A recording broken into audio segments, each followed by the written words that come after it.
Hello everyone, welcome to GATE academy plus. मैं हूं वेणुगोपाल शर्मा और मैं आपको पढ़ाऊंगा स्ट्रेंथ ऑफ मटेरियल। लास्ट कुछ वीक्स से हमारे पास बहुत ज़्यादा डिमांड आ रही है, हमारे चैनल पे बहुत से कमेंट्स आ रहे हैं कमेंट सेक्शन पे कि हमको जल्द से जल्द स्ट्रेंथ ऑफ मटेरियल स्टार्ट करना चाहिए, क्योंकि ये गेट पॉइंट ऑफ व्यू से as well as university point of view से इस सेमेस्टर का बहुत ही इंपॉर्टेंट और बहुत ही वेटेज रखने वाला सब्जेक्ट है। ये जो सब्जेक्ट है that is strength of material, ये सिविल एंड मैकेनिकल ब्रांच के स्टूडेंट का सबसे फंडामेंटल सब्जेक्ट है। ठीक है, if you have a weak command over strength of material, जो डिजाइनिंग का पोर्शन है, चाहे वो स्ट्रक्चरल हो चाहे वो मशीन डिजाइन की बात हो, दोनों आपके वीक हो जाएंगे। ठीक है, तो यहां पर स्ट्रेंथ ऑफ मटेरियल का मतलब क्या है इसको समझते हैं। स्ट्रेंथ का मतलब क्या होता है? किसी भी चीज की क्षमता, उसको हम उसकी स्ट्रेंथ कहते हैं। ठीक है, अब स्ट्रेंथ ऑफ मटेरियल में हम डिफरेंट मटेरियल की स्ट्रेंथ की बात करते हैं, लेकिन क्यों? हम जानते हैं कि किसी भी मैकेनिकल या सिविल इंजीनियर का काम होता है बेसिकली डिजाइन करना। एक मैकेनिकल इंजीनियर मशीन की डिजाइन करता है, मशीन के कंपोनेंट्स की डिजाइन करता है, ठीक है, ऑटोमोबाइल्स की डिजाइन करता है। ठीक उसी तरह एक सिविल इंजीनियर स्ट्रक्चर्स की डिजाइन करता है, चाहे वो स्टील स्ट्रक्चर हो चाहे वो कंक्रीट स्ट्रक्चर हो। तो यहां पर किसी भी स्ट्रक्चर में हमको ये पता होना चाहिए कि जो मटेरियल हम यूज कर रहे हैं वो कब टूटता है, वो कब फेल होता है। ठीक है, so we must know its strength. अगर हमको पता नहीं है कि इसकी लोड कैरिंग कैपेसिटी कितनी है, ये कितना लोड सह सकता है, तो हम एक अच्छा स्ट्रक्चर, एक परफेक्ट स्ट्रक्चर कभी भी डिजाइन नहीं कर सकते, एक परफेक्ट मशीन कभी भी डिजाइन नहीं कर सकते। अदरवाइज अगर हमको नहीं पता कि उसकी स्ट्रेंथ क्या है, तो हम कभी भी प्रिडिक्ट भी नहीं कर पाएंगे कि इसकी लाइफ कितनी होगी, ये कब फेल होगा और कैसे फेल होगा। सो स्ट्रेंथ ऑफ मटेरियल हमको एक बेसिक अंडरस्टैंडिंग देता है, जिसके थ्रू हम बता सकते हैं कि कोई भी कंपोनेंट, कोई भी मेंबर किस तरह से फेल होगा, कितनी देर बाद फेल होगा और कितना लोड झेलने के बाद फेल होगा। Okay, so this is the subject all about. अब स्ट्रेंथ में अगर मैं किसी को बेसिकली समझाने की कोशिश करूं, अगर आप एक इंजीनियर हो और आप किसी नॉन इंजीनियर पर्सन से डील कर रहे हो, तो आप उसको ये बोलोगे कि स्ट्रेंथ मतलब ये कितना लोड झेल सकता है। जैसे कि मैं किसी बेंच की बात करूं, किसी टेबल की बात करूं, तो उसमें आप क्या बोलोगे, इसकी कैपेसिटी कितनी, इसकी स्ट्रेंथ कितनी है। तो हम उसको जनरल वेज में ऐसा बताएंगे, अगर इस पे 6 पर्सन बैठ सकते हैं, इस पे 8 पर्सन बैठ सकते हैं, जिनका एवरेज वेट इतना होना चाहिए, तो ये टिक जाएगा। अगर इस पे इससे ज्यादा वेट लगा दोगे तो ये इसको नहीं सह पाएगा। तो इस तरह से हम डेली लाइफ में जो स्ट्रेंथ होता है उसको आपस में डिस्कस करते हैं और डिस्क्राइब करते हैं।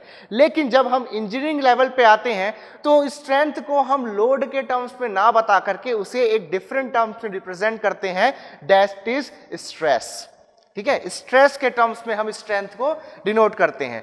जब हम लोड लगाते हैं तो स्ट्रेस पैदा होता है। What is stress? Stress is nothing but the internal resistance पर unit area offered by the body और द ऑब्जेक्ट। जब किसी भी ऑब्जेक्ट पे आप लोड लगाते हो तो वो ऑब्जेक्ट आपके लगाए गए लोड को सहने के लिए एक रेजिस्टेंस क्रिएट करता है, ठीक है, अपने अंदर, ताकि वो उस एक्सटर्नल फोर्स को रेजिस्ट कर पाए, उसे झेल पाए। इस रेजिस्टिंग फोर्स की जो इंटेंसिटी है, that is the resisting force per unit area, is known as the stress. ठीक है, अब सेकंड टर्म हम देखते हैं इस सब्जेक्ट में, that is strain. What is strain? Strain basically किसी भी ऑब्जेक्ट में, किसी भी बॉडी में होने वाले डिफॉर्मेशन को टेक्निकली मेजर करने का एक अप्रोच है। स्ट्रेन को डिफाइन किया जाता है change in dimension per unit original dimension, यानी कि यहां हम बेसिकली रेशियो देखते हैं उन चीजों का जिस चीजों से हम लोग डिफॉर्मेशन को मेजर कर सकते हैं। वो क्या है? फर्स्ट ऑफ ऑल, अगर डिफॉर्मेशन हो रहा है या नहीं हो रहा है, इसको जानने के लिए हमको उसका जो ओरिजिनल डायमेंशन है वो पता होना चाहिए। फिर हमको ये देखना है कि इसमें कोई चेंज हुआ या नहीं हुआ, यानी कि उसका जो शेप और जो साइज था वो चेंज हुआ या नहीं हुआ, ये हमको देखना होता है। तो जो डिफॉर्मेशन और जो ओरिजिनल डायमेंशन होता है उसका जो रेशियो है, that is known as strain. इस सब्जेक्ट में हम different type of stresses and strains के साथ डील करेंगे। जो भी डिजाइन का सब्जेक्ट है, चाहे वो मशीन डिजाइन का सब्जेक्ट हो, चाहे वो स्ट्रक्चरल डिजाइन का सब्जेक्ट हो, मेन जो फोकस होता है वो कभी भी किसी भी स्ट्रक्चर में, किसी भी मशीन कंपोनेंट में पैदा होने वाले डिफरेंट स्ट्रेसेस पे किया जाता है। क्यों ऐसा किया जाता है? उसका कारण है स्ट्रेंथ। अब यहां पर मैं आपको एक ब्रीफ इंट्रोडक्शन देना चाहूंगा स्ट्रेंथ के बारे में, जिसको हम इंजीनियरिंग में पढ़ते हैं, ठीक है। Strength is the maximum value of stress which a material can sustain. Strength जो है वो स्ट्रेस की वो वैल्यू है जो मटेरियल सह सकता है। अगर इस स्ट्रेंथ से ज्यादा स्ट्रेस उसमें आ जाए, उस पर लगा दिया जाए, उसमें पैदा हो जाए, तो वो स्ट्रक्चर फेल हो जाता है, ठीक है, वो मशीन कंपोनेंट फेल हो जाता है। दैट्स वाई यहां पर हम स्ट्रेस को दो तरीके से पढ़ेंगे जब सब्जेक्ट स्टार्ट होगा। फर्स्ट होगा आपका इंड्यूस स्ट्रेस, यानी कि आप जो लोड लगाते हो उसके करस्पॉन्डिंग कितना स्ट्रेस पैदा होता है, और दूसरा होगा मैक्सिमम परमिसिबल स्ट्रेस, यानी कि कितना इस पे लगाया जा सकता है। अगर आपका induce stress maximum permissible stress से ज्यादा हो जाएगा तो उस केस में वो जो स्ट्रक्चर है वो फेल हो जाएगा, ठीक है। अब यहां पर मैं फेल बोल रहा हूं, फेल होने का दो मतलब होता है। What does it mean by fail, या फेलियर ऑफ अ कंपोनेंट क्या होता है, इसको मैं आपको समझाना चाहूंगा। फेलियर का मतलब यह है कि जब वो कंपोनेंट डिजाइनर द्वारा डिसाइड किए गए क्राइटेरियाज को फुलफिल नहीं करता। जैसे कि सपोज मैं अपने शर्ट की बात करता हूं, तो फेलियर का मतलब यह नहीं है कि ये शर्ट फट जाए, ठीक है। अगर ये शर्ट मेरे किसी यूज का नहीं, आउट ऑफ फैशन हो चुका है, इसका साइज छोटा हो गया, इसका कलर डल हो गया, तो देयर आर वेरियस क्राइटेरिया जिसके कारण मैं इसको पहनता हूं, इसको यूज करता हूं। लेकिन अगर ये उन क्राइटेरियाज को फुलफिल नहीं कर रहा है, so I will not use my shirt again, okay, मैं शर्ट चेंज करूंगा, कोई नई शर्ट खरीद के लाऊंगा। सिमिलर कॉन्सेप्ट है यहां पर आपके स्ट्रेस का एंड आपके स्ट्रेंथ का, ठीक है। मटेरियल जब पर्टिकुलर डिजाइनर द्वारा दिए गए क्राइटेरिया को जब फुलफिल नहीं कर पाता है तो उस केस में उसको हम कह देते हैं कि ये फेल हो चुका है। अब फेल दो तरीके का होता है, फेल दो तरीके से होगा। फर्स्ट होगा परमानेंट डिफॉर्मेशन। परमानेंट डिफॉर्मेशन मतलब उसका शेप, उसका साइज हमेशा के लिए बिगड़ गया, ठीक है, और जिस शेप में उसको होना चाहिए था ताकि मैं उसको यूज कर सकूं, अब वो उस शेप में, उस साइज में नहीं रहा। So this is the failure due to deformation. It is also known as plastic deformation, ठीक है, इसको हम आगे सब्जेक्ट में डील करेंगे। सेकेंड होता है परमानेंट रप्चर और वी कॉल इट फ्रैक्चर। जब कोई स्ट्रक्चर का कंपोनेंट टूट जाता है उस केस में भी हम उसको फेल कहते हैं। तो अलग अलग मटेरियल के लिए अलग अलग फेलियर के क्राइटेरिया होते हैं। जैसे कि हम जब सब्जेक्ट स्टार्ट करेंगे तो डिफरेंट टाइप का मटेरियल पढ़ेंगे, that is ductile material and brittle material. Ductile materials के लिए जो प्लास्टिक डिफॉर्मेशन होता है that is taken as failure criteria, और जो रप्चर होता है that is taken as criteria for the brittle materials. ये सारी चीजें हम यहां पर डिस्कस करेंगे। अब देखिए इस सब्जेक्ट में मेन इंपॉर्टेंस है आपका term that is load. Okay, what is load, ये चलिए समझते हैं हम लोग कि लोड क्या होता है, ठीक है। तो देखिए बेसिक डिफरेंस है लोड में और फोर्स में। Load is nothing but a kind of force, okay, but force की जब मैं बात करता हूं तो फोर्स जो होते हैं डिफरेंट तरीके के हो सकते हैं। जब मैं फोर्स की बात करता हूं तो फोर्स नंबर ऑफ टाइप्स में डिवाइड किया जा सकता है, ठीक है। First is the mechanical force, mechanical force, then EMF और इलेक्ट्रोमोटिव फोर्स, ठीक है, और दी ग्रेविटी फोर्स, और नंबर ऑफ टाइप्स में इसको डिवाइड कर सकता हूं, ठीक है। अब देखते हैं mechanical force, EMF, gravity force, ये सब क्या होता है। किसी भी ऑब्जेक्ट के ऊपर कोई पर्टिकुलर बड़ा ऑब्जेक्ट या कोई बड़ा प्लैनेट जो फोर्स एक्सर्ट करता है दैट इज कॉल्ड ग्रेविटी। तो ग्रेविटी के कारण जो ग्रेविटेशनल पुल किसी बॉडी को फील होता है that is known as gravity force और the gravitational pull, okay. EMF क्या होता है, किसी इलेक्ट्रोमैग्नेटिक फील्ड में या फिर किसी इलेक्ट्रिक फील्ड में या किसी मैग्नेटिक फील्ड में किसी चार्ज पार्टिकल को जो फोर्स फील होता है that is EMF, okay. Then होता है मैकेनिकल फोर्स। अब देखिए ग्रेविटेशनल फोर्स और ईएमएफ की जब मैं बात करता हूं so there is no need of direct contact. जैसे मैं यहां पर अर्थ के कांटेक्ट में हूं, लेकिन अगर मैं अर्थ से जंप करूं किसी पर्टिकुलर हाइट पे, यानी कि मेरा कांटेक्ट जो है वो अर्थ के साथ अगर ब्रेक भी हो जाए, इवन देन जो अर्थ है वो मेरे ऊपर हमेशा एक कांस्टेंट ग्रेविटेशनल पुल एक्सर्ट करती रहेगी। यानी कि ग्रेविटेशनल पुल की जब मैं बात करता हूं तो वहां पर ग्रेविटेशनल फोर्स अप्लाई करने के लिए फिजिकल कांटेक्ट, डायरेक्ट कांटेक्ट की कोई भी नीड नहीं है। ईएमएफ में भी सेम थिंग है, किसी भी चार्ज पार्टिकल पे ईएमएफ अप्लाई करने के लिए, इलेक्ट्रोमोटिव फोर्स अप्लाई करने के लिए उसको डायरेक्टली उसको टच करना, कोई फिजिकल कांटेक्ट होना नेसेसरी नहीं है। ठीक है। लेकिन जब मैं मैकेनिकल फोर्स की बात करता हूं, ठीक है, किसी ऑब्जेक्ट को आपको धकेलना हो, उसे उठाना हो, उसे कट करना हो, ठीक है, उस केस में आपको डायरेक्ट कांटेक्ट की आवश्यकता होती है। So a force which needs direct physical contact is known as mechanical force. A force which needs direct physical contact is known as mechanical force. Okay, तो यही जो मैकेनिकल फोर्स है that is known as load. So a load is a mechanical force. Mechanical force को ही हम load कहते हैं, यानी कि ऐसा फोर्स जिसको अप्लाई करने के लिए डायरेक्ट फिजिकल कांटेक्ट की आवश्यकता होती है. तो ये बेसिक डिफरेंस है फोर्स एंड लोड के बीच में. फोर्स एक बहुत ही वर्सेटाइल वर्ड है, अलग अलग केसेस में यूज किया जा सकता है, लेकिन लोड का मतलब होता है सिर्फ और सिर्फ मैकेनिकल फोर्स. तो आई होप आपको लोड के बारे में चीजें क्लियर हुई होंगी. ठीक है, अब स्ट्रेंथ ऑफ मटेरियल जो है that is a branch of mechanics. That is a branch of mechanics. That is branch of mechanics. What is mechanics? Mechanics is that branch of science जिसमें हम force and energy, फोर्स और energy के बारे में पढ़ते हैं, और हम पढ़ते हैं फोर्स और एनर्जी के इफेक्ट के बारे में on various bodies. So mechanics is that branch of science in which we study the force and energy and their effect on different bodies. तो ऐसी ब्रांच ऑफ साइंस को मैं कहता हूं मैकेनिक्स. अब मैकेनिक्स को मैं तीन पार्ट में डिवाइड कर सकता हूं. ठीक है, first is engineering mechanics, EM engineering mechanics. Second is strength of material और मैकेनिक्स ऑफ सॉलिड और स्ट्रेंथ ऑफ मटेरियल. ठीक है, and third is fluid mechanics. So जब मैं फोर्स और एनर्जी एंड उसके इफेक्ट की स्टडी किसी रिजिड बॉडी पे करता हूं,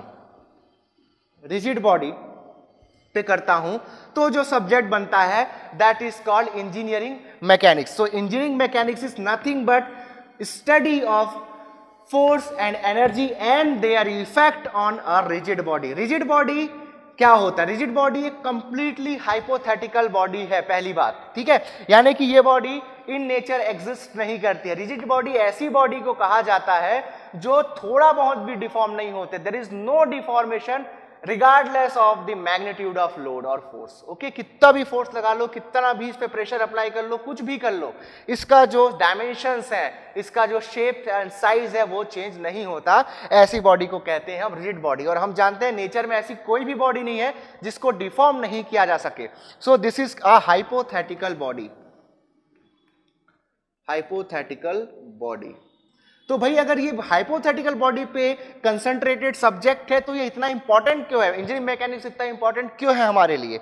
यहां पर हम फोर्सेस की स्टडी करते हैं बॉडी की. तो बॉडी के डिफॉर्मेशन को स्टडी ना करके जो फोर्सेस है वो क्या इफेक्ट पैदा कर सकता है इसको यहां पर समझा जाता है. दैट्स व्हाई जो इंजीनियरिंग मैकेनिक्स है या जिसको क्लासिकल मैकेनिक्स भी कहा जाता है वो आपके लिए इंपॉर्टेंट है, क्योंकि यहां पर हम फोर्सेस की इफेक्ट को, that is velocity, acceleration, displacement, ठीक है, इसको स्टडी करते हैं. यहां पर हम लोग मैकेनिकल इक्विलिब्रियम को स्टडी करते हैं.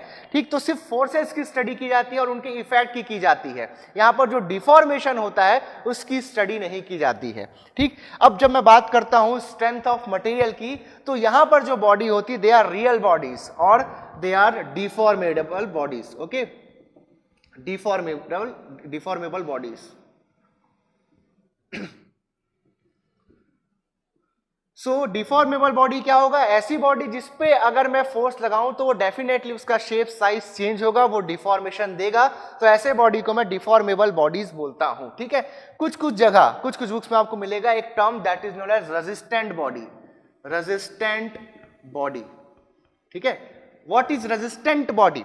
रेजिस्टेंट बॉडी ऐसी बॉडी को कहता हूं जो कि अपना काम करती है. अगर उनका काम है मोशन ट्रांसफर करना, लाइक अ शाफ्ट क्या करता है? एक पॉइंट से दूसरे पॉइंट तक जो रोटेशन है उसको ट्रांसफर करता है.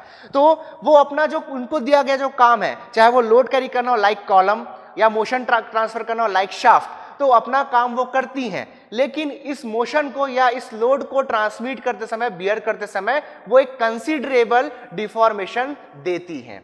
ठीक है, एक कंसीडरेबल डिफॉर्मेशन देती है जिसको हम ऑब्जर्व कर सकते हैं, जिसको नोटिस कर सकते हैं। तो ऐसी बॉडी को रेजिस्टेंट बॉडी कहते हैं।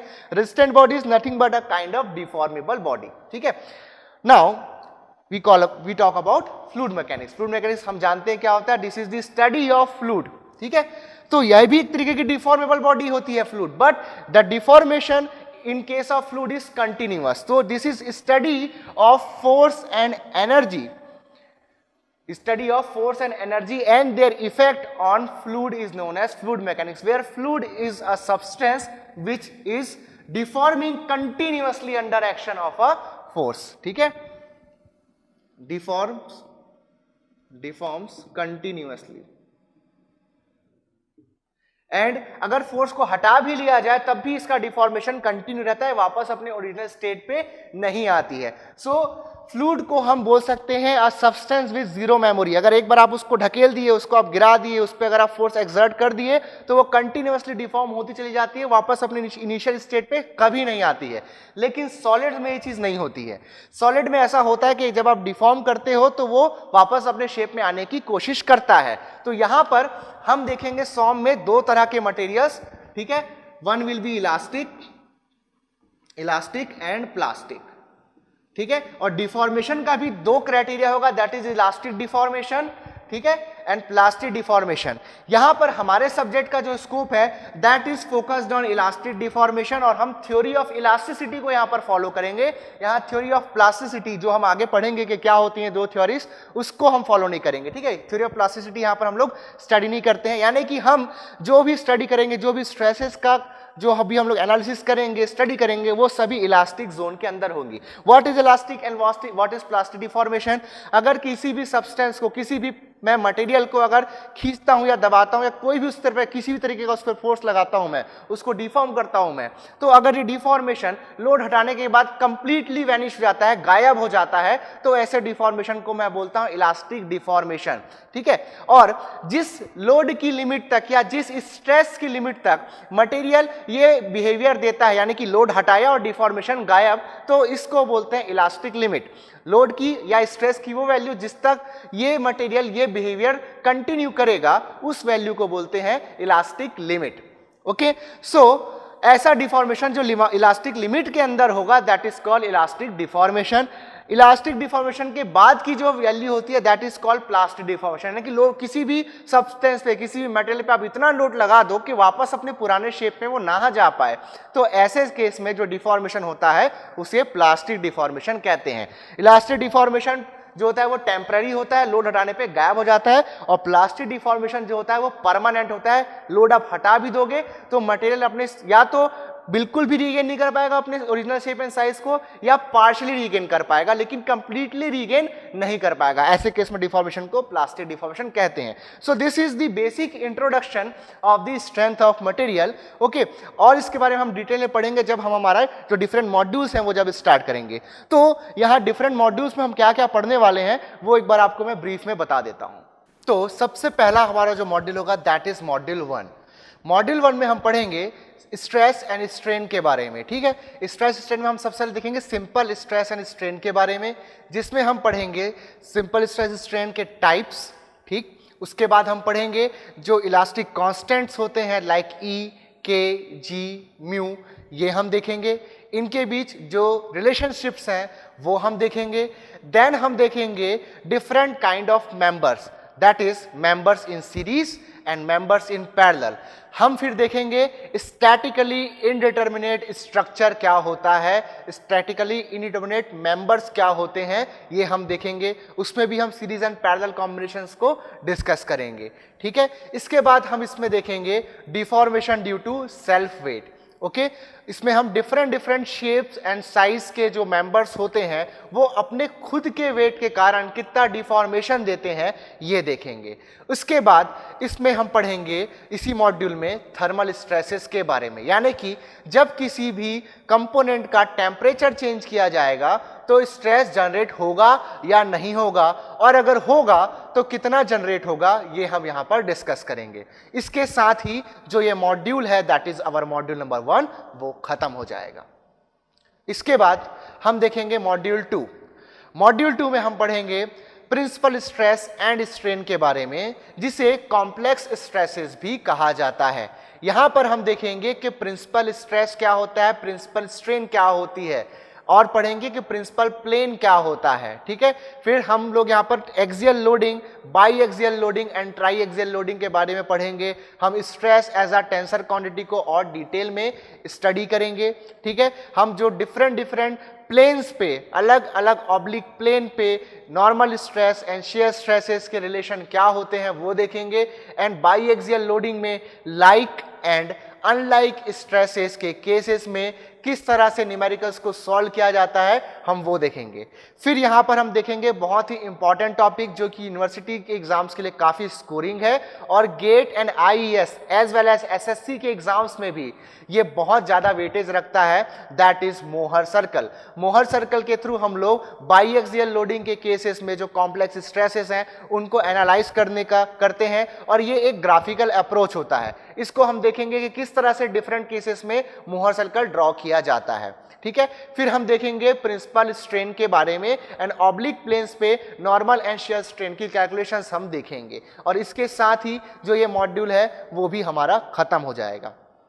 नेक्स्ट हम देखेंगे हमारा module 3 and that is beams. हम यहां पर बीम्स के बारे में पढ़ेंगे and shear force and bending moments on the beam के बारे में पढ़ेंगे। ठीक है, हम देखेंगे कि मैक्सिमम बेंडिंग मोमेंट क्या होता है, पॉइंट ऑफ कॉन्ट्राफ्लेक्शन क्या होता है। ठीक, और अलग अलग cases and different type of load के केस में हम लोग किस तरह से SFD that is shear force diagram and bending moment diagram draw करते हैं। उसके बाद ये जो मॉड्यूल है वो खत्म हो जाएगा। देन हम देखेंगे मॉड्यूल नंबर 4। मॉड्यूल नंबर 4 में हम देखेंगे बेंडिंग ऑफ बीम के बारे में। ठीक है, यहां पर हम बेंडिंग इक्वेशन डिराइव करेंगे and different kind of beam and different kind of loading के लिए bending stresses that is a kind of indirect stress, उसकी कैलकुलेशंस देखेंगे। ठीक है, यहां हम लोग बीम की स्ट्रेंथ का क्राइटेरिया क्या क्या होता है, किस तरह से रेडियस ऑफ कर्वेचर क्या होता है, ठीक है, मोमेंट ऑफ रेजिस्टेंस क्या होता है, ये सारे जो फंडामेंटल टर्म्स हैं वो हम देखेंगे बीम्स के बारे में।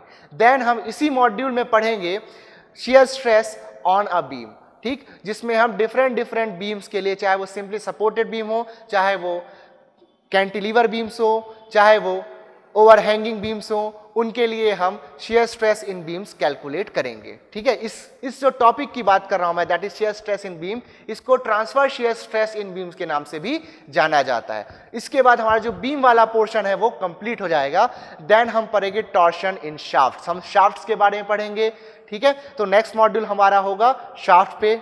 तो जो मॉड्यूल नंबर 5 होगा उसमें हम टॉर्शन के बारे में पढ़ेंगे। इसमें हम shaft in parallel, shaft in series के बारे में पढ़ेंगे, स्टैटिकली इनडिटर्मिनेट शाफ्ट के बारे में पढ़ेंगे।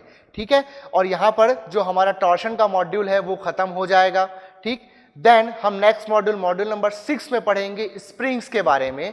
ठीक है, स्प्रिंग बेसिकली जो टॉर्शन वाला पार्ट है उसी का एक्सटेंशन है। ठीक है, तो हम मॉड्यूल 6 में पढ़ेंगे स्प्रिंग्स के बारे में।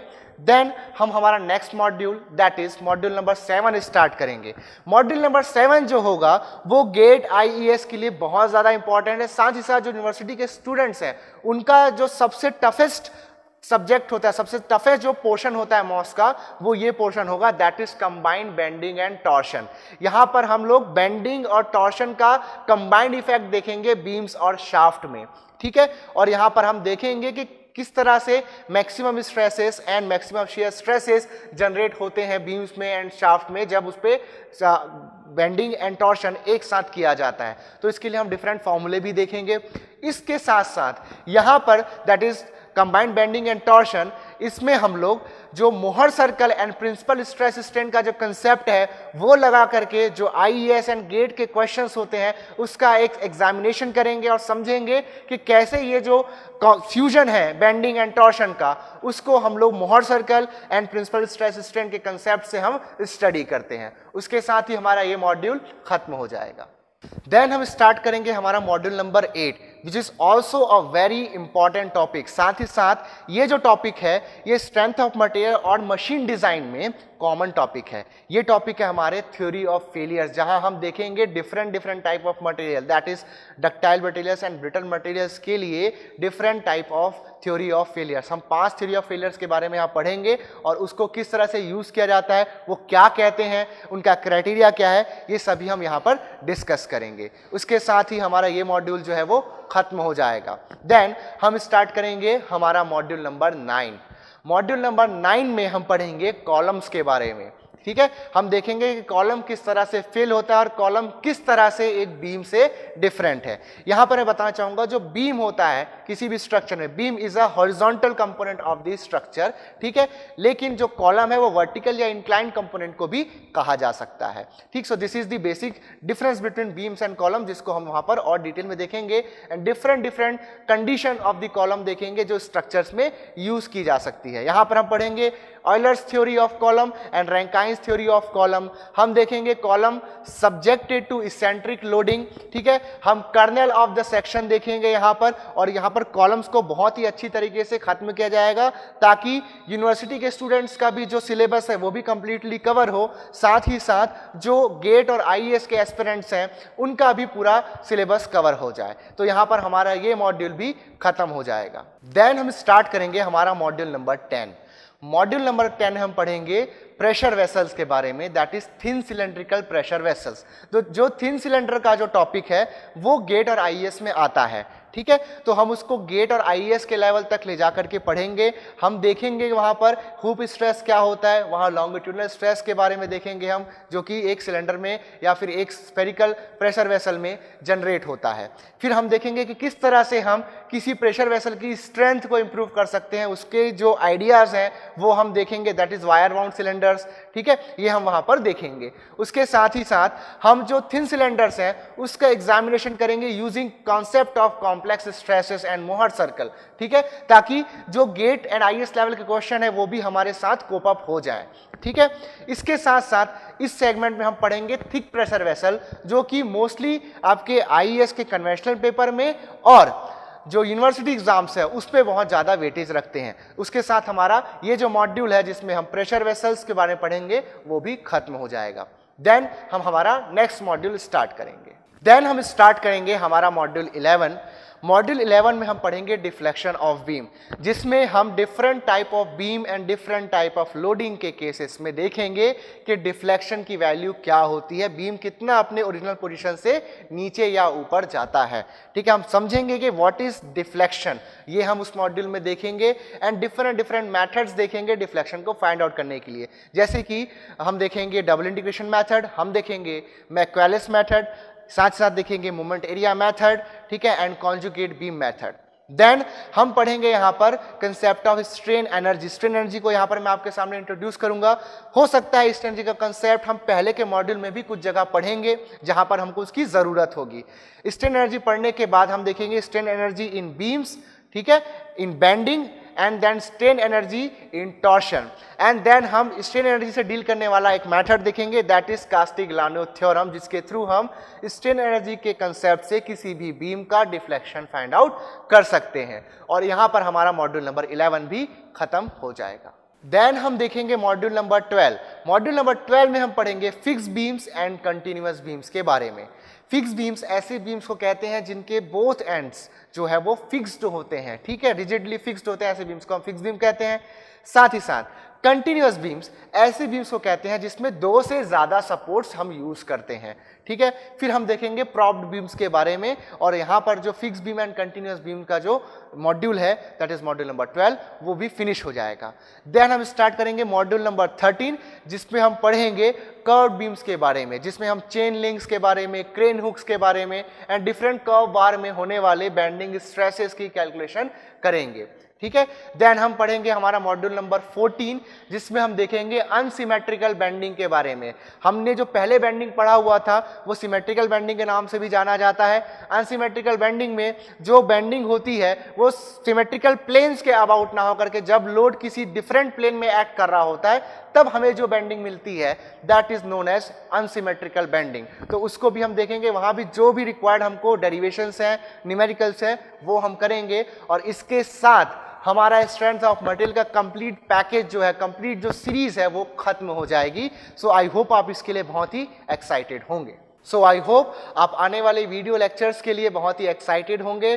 ठीक है, आप अगर हमारे चैनल पे पहली बार आए हैं तो हमारे चैनल को सब्सक्राइब करना ना भूलिए, इस वीडियो को शेयर करना ना भूलिए और नीचे बने बेल आइकन को जरूर दबाइए ताकि हमारे लेटेस्ट नोटिफिकेशंस आपको टाइम टू टाइम मिलते रहें। मेरे और मेरे गेट अकेडमी प्लस टीम की तरफ से आप सभी को थैंक यू।